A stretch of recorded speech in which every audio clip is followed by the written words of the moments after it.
الحمد لله رب العالمين، والصلاة والسلام على أشرف الأنبياء وسيد المرسلين وعلى آله وصحبه أجمعين ومن تبعهم بإحسان في كل زمان ومكان إلى يوم الدين. أما بعد فقد قال النبي صلى الله عليه وسلم: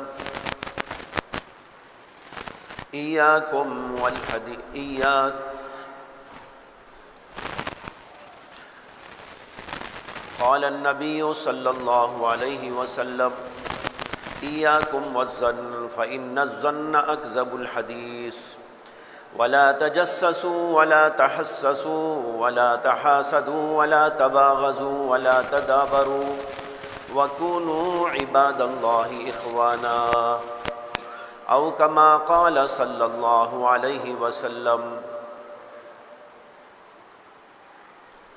بزرگان محترم، میں نے اس وقت آپ کے سامنے نبی اکرم صلی اللہ علیہ وسلم کی ایک حدیث پڑھی ہے، اور اس حدیث میں نبی اکرم صلی اللہ علیہ وسلم نے تمام کے تمام مسلمانوں کو بھائی بھائی بن کر رہنے کا حکم دیا ہے، اور یہ مضمون خود قرآن کریم کے اندر بھی اللہ نے ارشاد فرمایا: انما المؤمنون اخوہ، تمام کے تمام مسلمان بھائی بھائی. نبی اکرم صلی اللہ علیہ وسلم بھی یہی بات فرماتے ہیں اور حکم دیتے ہیں: وَكُونُوا عِبَادَ اللَّهِ إِخْوَانًا، ارے اللہ کے بندو، آپس میں بھائی بھائی بن کر رہو. بھائی بھائی بن کر رہنے میں بعض چیزیں رکاوٹ بن جاتی ہے، بعض چیزیں ایسی ہیں جو بھائی بھائی پن کو پاش پاش کر دیتی ہے، آپس میں اختلاف پیدا کرتی ہے، آپس کے اندر قطع تعلق پیدا کر دیتی ہے. اس حدیث پاک میں اللہ کے نبی علیہ الصلاۃ والسلام نے ایسی کچھ اہم باتوں سے ہم کو منع بھی کر دیا ہے، جو باتیں کہ تمہارے درمیان اختلاف پیدا کرنے والی، تمہارے بھائی پن کو توڑنے والی، تمہارے درمیان بغض و عداوت اور حسد اور کینہ اور بغض پیدا کرنے والی ایسی تمام چیزوں سے گریز کرو اور پرہیز کرو. اللہ نے اور نبی اکرم صلی اللہ علیہ وسلم نے ہماری بھلائی کی تمام باتیں ارشاد فرما دی ہیں، اور شریعت مطہرہ تمام ان باتوں کو بیان کرتی ہیں جو باتیں ہمارے لیے انتہائی ضروری ہیں، اہم ہیں، دنیا کے لحاظ سے یا دین کے لحاظ سے. دونوں چیزوں کو اللہ نے اور اللہ کے رسول علیہ الصلاۃ والسلام نے بیان فرما دیا. لیکن ہم لوگوں کا حال یہ ہے کہ ہم ان میں سے کچھ باتوں پر تو چلتے ہیں، لیکن بہت ساری باتوں کو ہم چھوڑ دیتے ہیں. نتیجہ یہ ہو رہا ہے کہ جیسے دین کا فائدہ ہم کو پہنچنا چاہیے ویسے دین کا فائدہ نہیں پہنچ رہا ہے. مثلا نماز پڑھ لیتے ہیں کچھ لوگ، لیکن ان کا دل برائیوں سے خالی نہیں ہے. بہت سارے لوگ ذکر اذکار بھی کر لے رہے ہیں، تہجد گزاری بھی ان کے اندر موجود ہے، لیکن دوسرے لوگوں کے ساتھ ان کا سلوک اچھا نہیں ہے. ان کے دلوں کے اندر بغض ہے، ان کے دلوں میں حسد ہے، ان کے دلوں میں کینہ ہے، آپس کے اندر ٹکراؤ ہے، آپس میں اختلاف اور نزاع ہے، جس کا نتیجہ یہ ہے کہ نہ ان کی نماز، نہ ان کا ذکر، نہ ان کی تلاوت، یہ کوئی چیز ان کو فائدہ نہیں دے رہی ہے. وجہ یہ ہے کہ دل کا پاک ہونا انتہائی ضروری ہے۔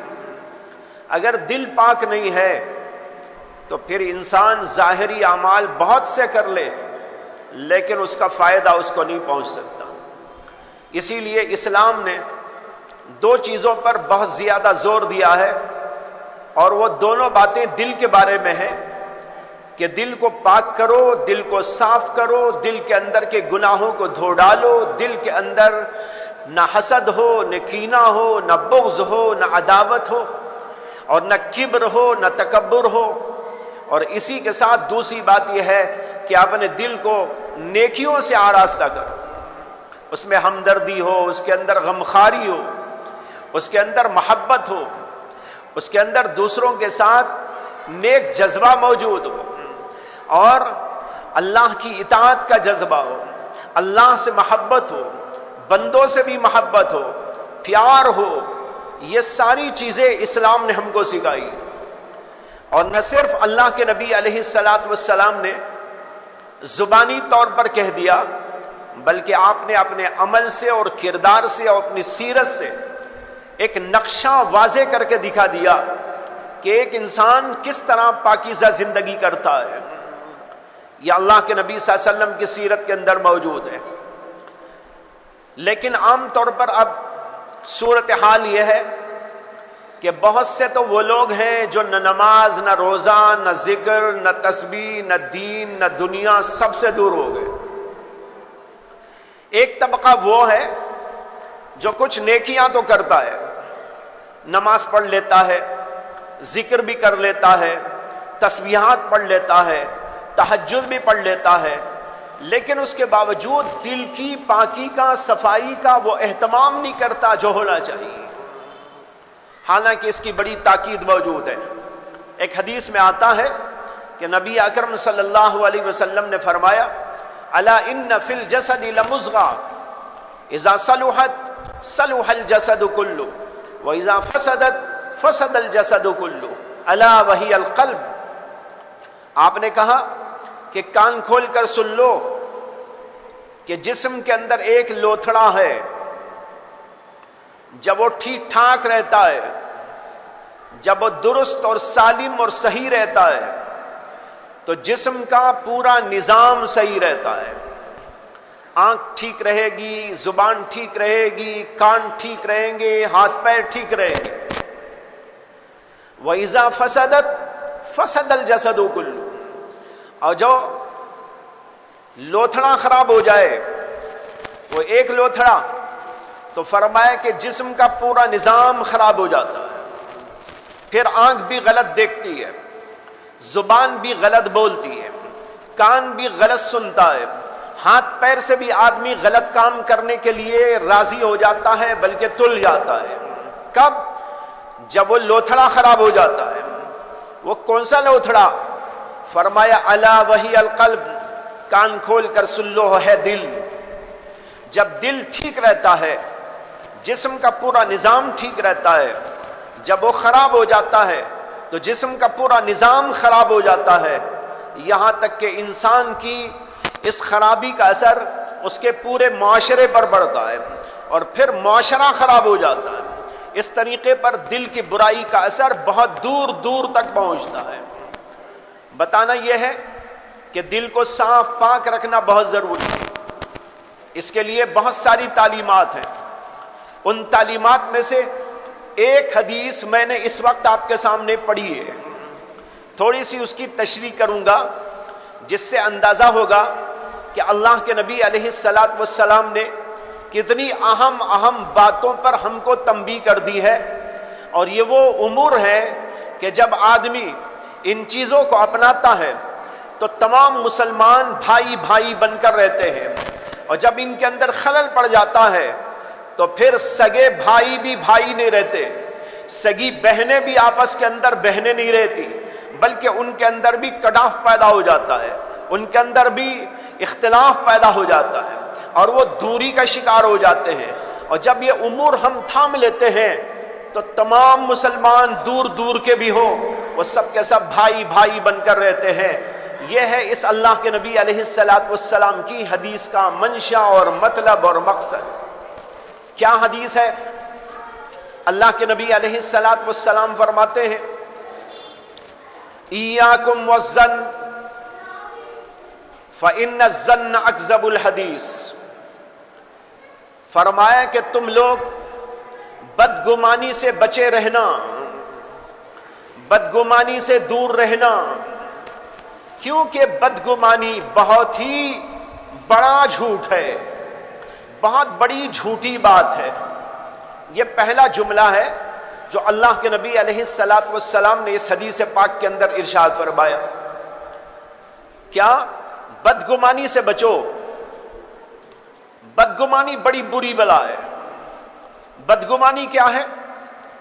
کسی کے بارے میں بلا کسی وجہ کے برا خیال جما لینا، وہ آدمی ٹھیک نہیں ہے، وہ آدمی ایسا ہے، وہ بڑا دھوکے باز ہے، وہ ایسا کرنے والا ہے، وہ ایسا کرنے والا ہے۔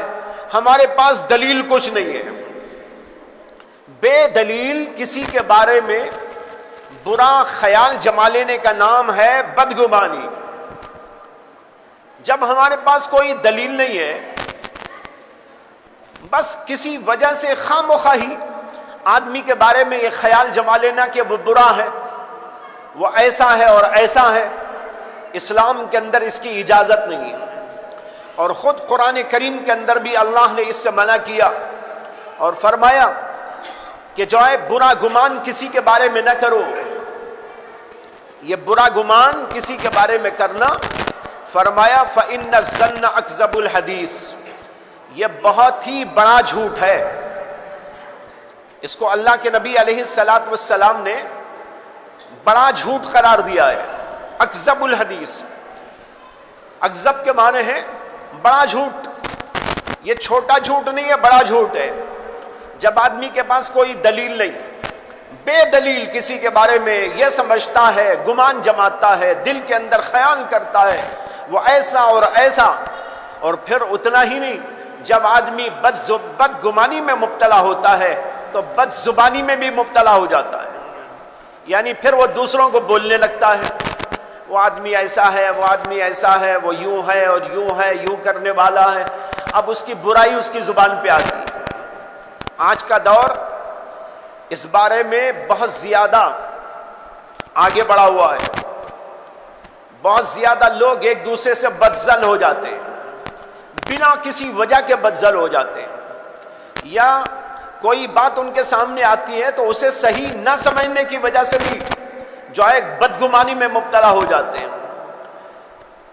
جیسے کہتے ہیں کہ ایک آدمی نے سر کھجایا تو دوسرا آدمی سمجھ لیا یہ مجھے دیکھ کر مجھے ڈرانا چاہ رہا ہے، یہ مجھے دیکھ کر مجھے ڈرانا چاہ رہا۔ وہ تو کھجانے کے لیے ایسا کیا، اتفاق سے وہ سامنے آ گیا۔ اب سامنے وہ آیا، اس نے یوں کیا تو وہ سمجھا مجھے ڈرانے کے لیے ایسا کر رہا ہے۔ اب یہ اس کا نام ہے بدگمانی۔ ارے کسی کے بارے میں کوئی بات تم کو بری لگ رہی ہے، اگر تمہیں اس کے بارے میں کچھ احساس ہو رہا ہے تو ڈائریکٹ اس سے ملو اور پوچھ لو، معلوم کرو کہ جناب آپ نے ہاتھ ایسا کیا تھا، کیا مقصد تھا، مجھے ڈرانا چاہ رہے تھے آپ؟ وہ بتا دے گا کہ کیوں کیا تھا، میرے سر میں درد ہو رہا تھا، مجھے کھجلی ہو رہی تھی، یا مجھے اور کوئی مقصد تھا، بات واضح ہو جائے گی۔ تو اس طرح آدمی کو یہ نہیں چاہیے کہ بنا کسی وجہ کے یا کسی بات کو یوں ہی دیکھ کر بدگمانی میں مبتلا ہو جائے، بلکہ اس کی تحقیق کرنا چاہیے، معلومات کرنا چاہیے، پوچھ تاچھ کرنا چاہیے، اسی سے معلومات کر لینا چاہیے، تب جا کر کسی بات کے نتیجے پر پہنچنا چاہیے۔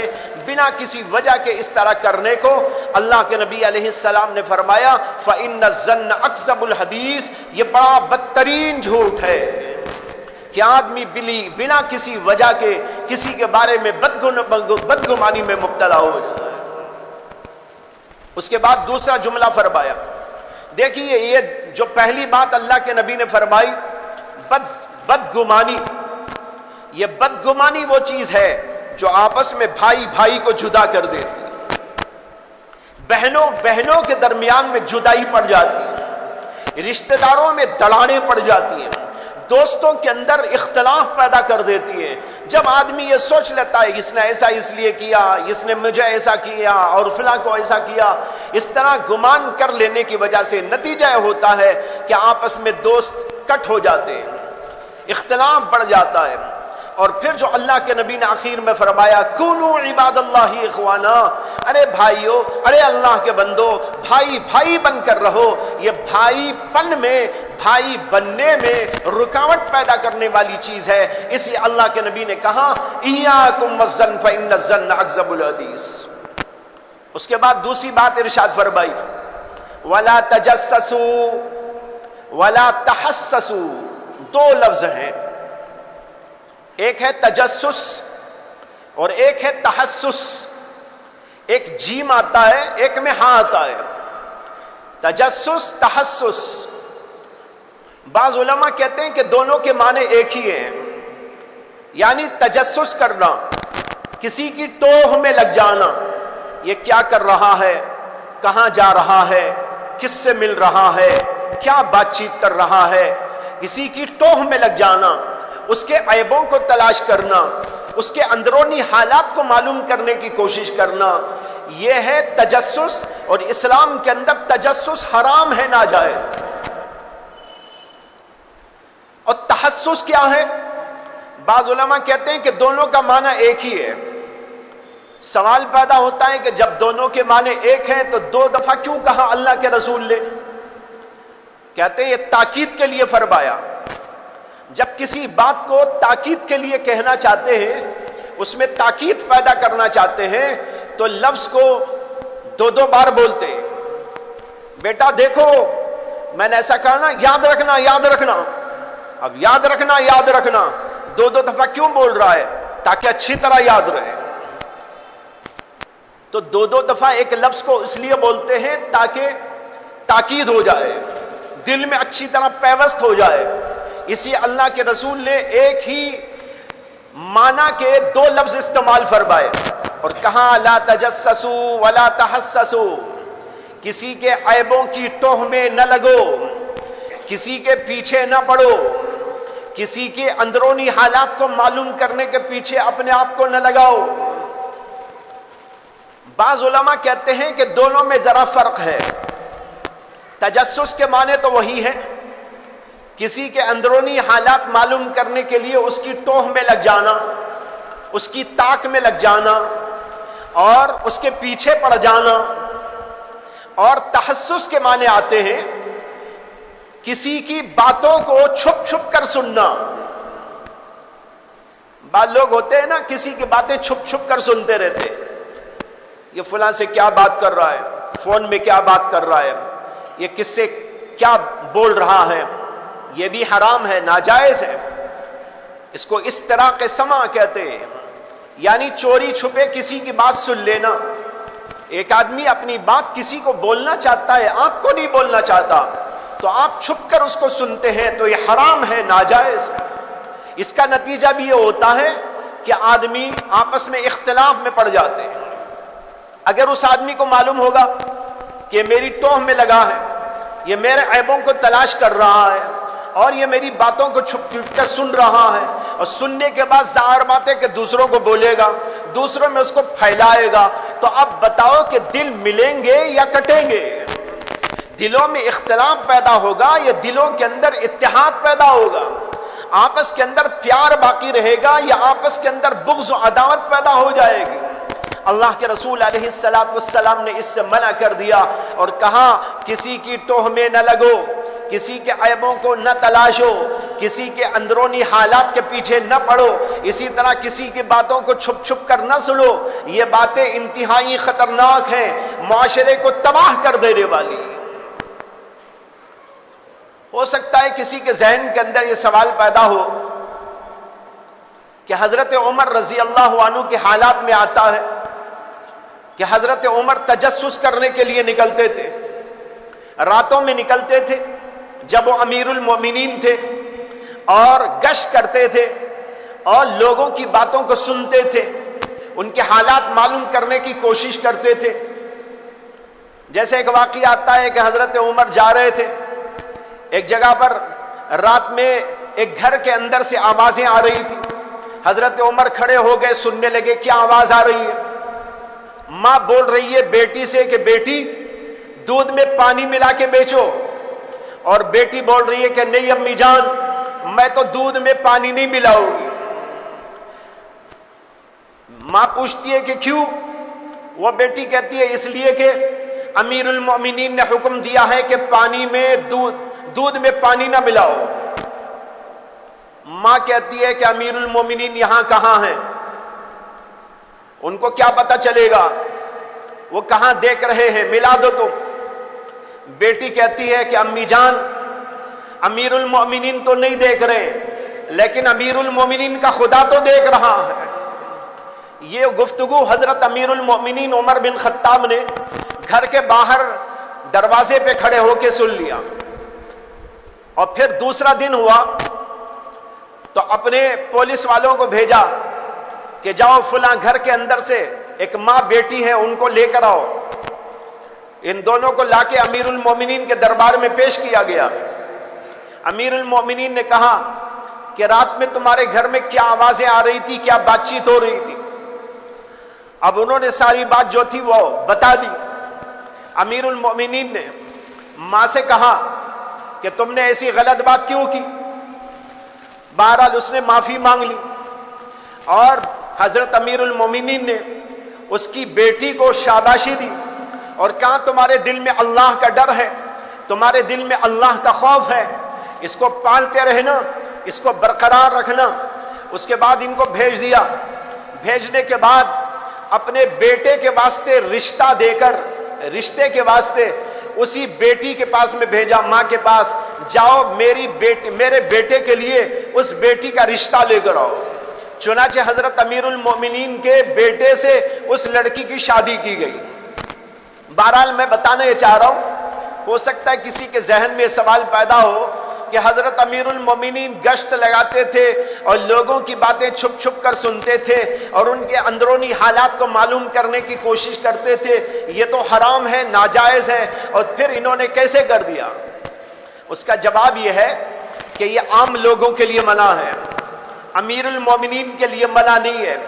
امیر المومنین کی ذمہ داری ہوتی ہے امیر المومنین لوگوں کے حالات سے واقف ہو اور وہاں کیا اچھا اور کیا برا ہو رہا ہے اس کے اوپر کنٹرول رکھے, اور کنٹرول رکھنے کے لیے اس کے سامنے سارے حالات اور واقعات ہونا چاہیے. اس لیے امیر المومنین کو اس کی اجازت ہے, وہ ایسا کر سکتا ہے. اسی طرح کوئی ادارے والا اپنے ماتحت لوگوں جیسے طلبہ, اسٹوڈنٹ کے اوپر نگاہ رکھنے کے لیے ان کے حالات کا تجسس کرنے لگے, طلبہ ٹھیک ہے کہ نہیں ہے, کوئی غلطیاں نہیں کر رہے, اصلاح ان کی کرنا مقصود ہوتا ہے, اس لیے ان کو اجازت دی گئی ہے.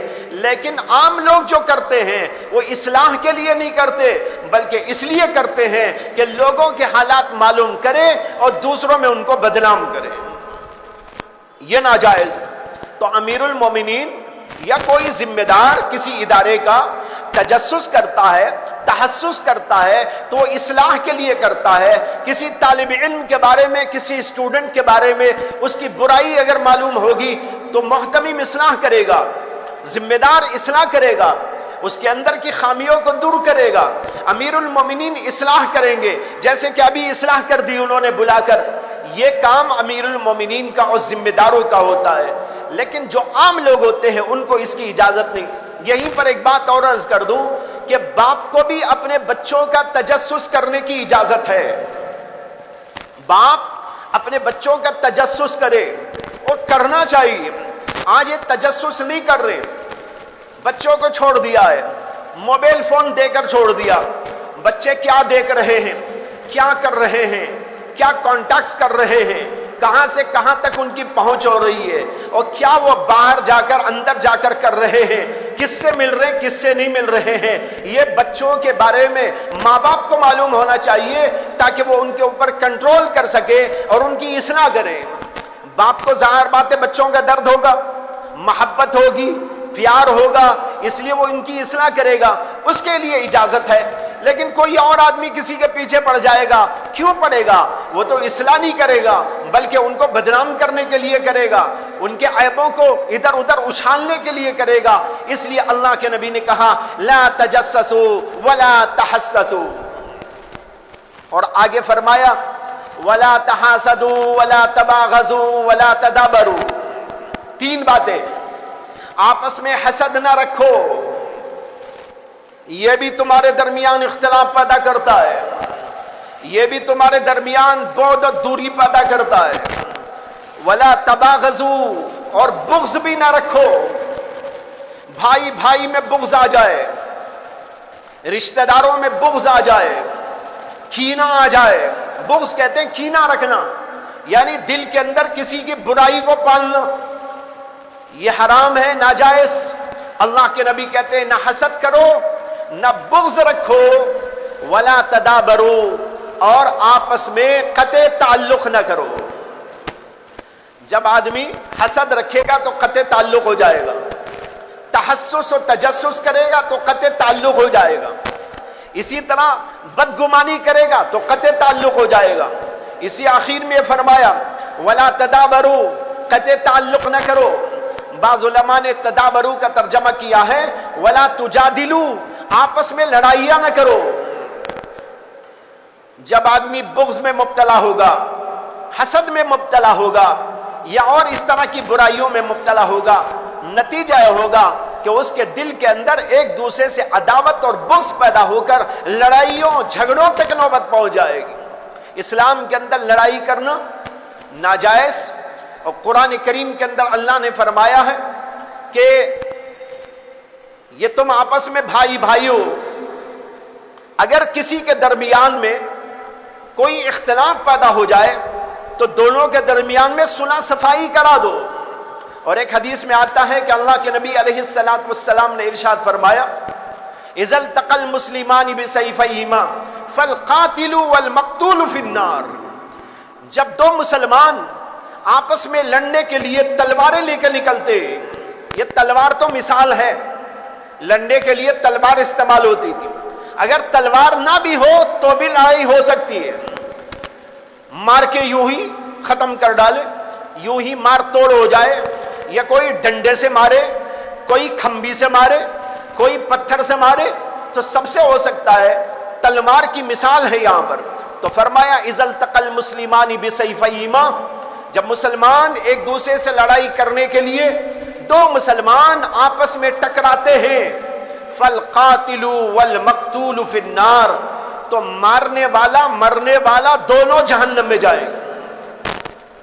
مارنے والا بھی جہنم میں، جو مرنے والا ہے نا وہ بھی جہنم میں جائے گا۔